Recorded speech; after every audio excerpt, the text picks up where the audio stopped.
Warahmatullahi wabarakatuh.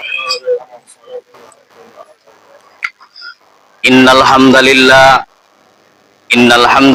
nahmaduhu wa nasta'inuhu wa nastaghfiruh wa na'udzu billahi min shururi anfusina wa min sayyiati a'malina.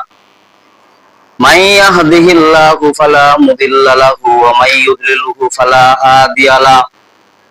Wa nashhadu an la ilaha illallah wahdahu la syarika lah wa nashhadu anna Muhammadan abduhu wa rasuluh alladzi arsalahu bil haqqi basyiran wa nadhira wa da'iyan ila Allahi bi idnihi wa sirajan munira. Amma ba'du faqad qala Allah ta'ala fi kalamihil majid wal furqanil hamid. Qur'an fa'udzu billahi minasy syaithanir rajim. Bismillahirrahmanirrahim. Alladzina idza dzukirallah wazilat qulubuhum was-sabirina ala ma asabahum wal muqimis salati wa mimma razaqnahum yunfiqun. Faqala Allah ta'ala fi kalamihil majid wal furqanil hamid. A'udzu billahi minasy syaithanir rajim. Inna Allaha wa malaikatahu yusholluna 'alan nabi ya ayyuhalladzina amanu shollu 'alaihi wa sallimu taslima. Durud Ibrahim beri Allahumma sholli 'ala Muhammad kama shallaita 'ala Ibrahim wa 'ala ali Ibrahim innaka Hamidum Majid. Allahumma barik ala Muhammad kama barakta ala Ibrahim wa ala ali Ibrahim innaka Hamidum Majid. Allahumma salli ala Muhammad kama sallaita ala Ibrahim wa ala ali Ibrahim innaka Hamidum Majid. Allahumma barik ala Muhammad kama barakta ala Ibrahim wa ala ali Ibrahim innaka Hamidum Majid. Balagal ula bi kamalihi kasabat tuja bi jamalihi hasanatu jami'u khisalihi sallu alaihi wa alihi. Quran balagal ula bi kamalihi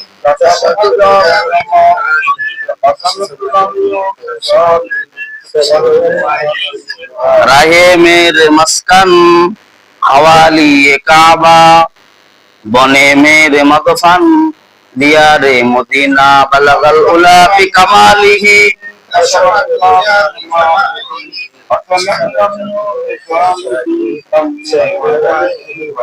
हमदे बेहुद मर खुदाए पाके रो हमदे बेहुद मर खुदाए पाके रो आके इमादद मुस्ते खके रो बलगल उला बिकमालिही हसनतु जमीउ खिसालिही सल्लु अलैहि वा आलिही।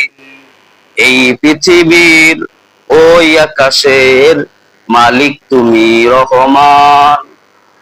এই পৃথিবীর ওই আকাশের মালিক তুমি রহমান।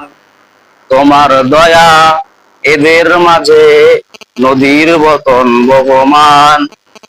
নিখিল জগৎ জিগির করে তোমার নামে রাত্রি দিন।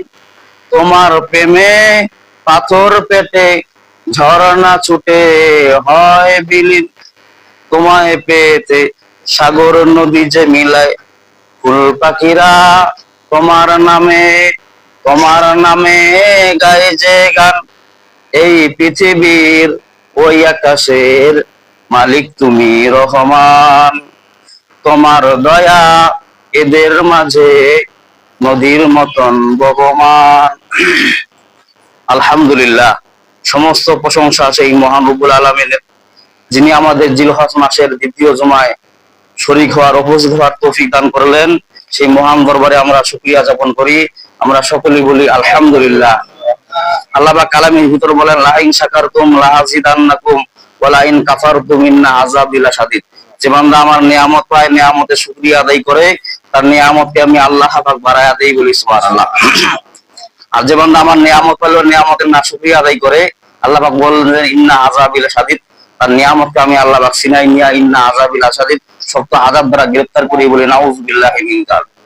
আল্লাহ তাআলার নিয়ামত এটা এমন একটা নিয়ামত, যারা বিবেকবান, যারা বুঝবান, যারা নিয়ামত পায় বুঝে, বলেন না সুবহানাল্লাহ। তারা শুকরিয়া আদায় করে, বুঝার পরে কি করে? শুকরিয়া আদায় করে, আল্লাহ তাআলার শুকরিয়া আদায় করে। আর যারা বিবেকবান না, তারা নিয়ামত পাওয়ার পরে না শুকরিয়া আদায় করে। না শুকরিয়া মানে কি? মানে এই লাগে কেমন একটা দেখায় যে দিবেই, আল্লাহ তো দেয়, সেই এরকম হয়। কিন্তু যে নিয়ামত পাওয়ার পরে যখন বান্দা শুকরিয়া যাপন করে, আল্লাহ পাক বান্দা মনে করে যে আমার এই কাজের সন্তুষ্টের জন্য আল্লাহ পাক নিয়ামত দিছে, যার কারণে আমি শুকরিয়া আদায় করি। আর সব জায়গায় সকল শুকরিয়া প্রশংসা কার আদায় করতে হবে বলেন দেখি? আল্লাহ তাআলার। আল্লাহুম্মা সাল্লি সালাতান কামিলান ওয়া সাল্লি সালামান আলা মুহাম্মদ। তো সকলে আওয়াজ করে বলি সাল্লাল্লাহু আলাইহি ওয়াসাল্লাম। জিলহজ মাসের দ্বিতীয় জুমা আলোচনা হলো যে মুখবিতিন বান্দাদের সমস্ত আমলনামা আল্লাহ পাক কবুল করে নেয়, বলেন না সুবহানাল্লাহ। মুখবিতিন বান্দারা যদি কুরবানি করে, ওদের কুরবানি কবুল হয়ে যায়। ওরা যদি মসজিদের ভিতরে প্রবেশ করে, মুখবিতিন বান্দাদের বলা হয় যে যা কিছু কাজ আল্লাহ পাক কবুল করে নিয়ে নেয়। সাহাবীদেরকে ডাকে বলতেছেন, সাহাবীদেরকে কিছু নবীজি বলতেছেন যে মুখবিতিনের আমলনামা আল্লাহ পাক আশ্চর্য হিসাবে দেখে। যা আশ্চর্য হিসাবে মানে কি? ওদের যা কিছু আমল আল্লাহ পছন্দ করে, বলেন না সুবহানাল্লাহ। মুখবিতিন বান্দাদের দেখে আল্লাহ তাআলা বলে মুচকি হাসিও দেয়, এমন আছে। কারণ বিষ্ণু নবীজি বলেন আশ্চর্য হাদিস। যখন আশ্চর্য হাদিস বললেন, সাহাবীরা অবাক হয়ে গেলেন, আশ্চর্য আবার হাদিস আছে নাকি? তখন নবীজি বললেন যে হ্যাঁ বালা নাম, আশ্চর্য হাদিস আছে। বলে আশ্চর্য হাদিস কি? মুখবিতিন বান্দা যা কিছু করে আল্লাহ তাআলা ওই আমল দেখে মুচকি হাসি দেয় আর এবং কবুল করে, বলেন না সুবহানাল্লাহ। মুখবিতিন বান্দা কারা হইতে পারে? মুখবিতিন বান্দা হওয়ার জন্য আল্লাহ পাক 4টা গুণের কথা সূরা হজের 35 নম্বর আয়াতে বলেছেন। আমি যে আয়াতে কারিমা তেলাওয়াত করেছি সূরা হজ, কোন সূরা? সূরা হজের 35 নম্বর আয়াত। এই 35 নম্বর আয়াতের মধ্যে আল্লাহ পাক মুখবিতিনের বান্দার রূপ ধারণ করে দিয়েছে। আর বলছেন যে আল্লাহ পাক বলছেন যে ওয়াবাশশিরিল মুখবিতিন, মানে আল্লাহ কোরআনের মধ্যে জিবরাইলের মারফতে বলতেছেন ওয়াবাশশিরিল বাশারা ইয়াবাশশিরু। বাশারা শব্দ থেকে বলেন দেখি সুসংবাদ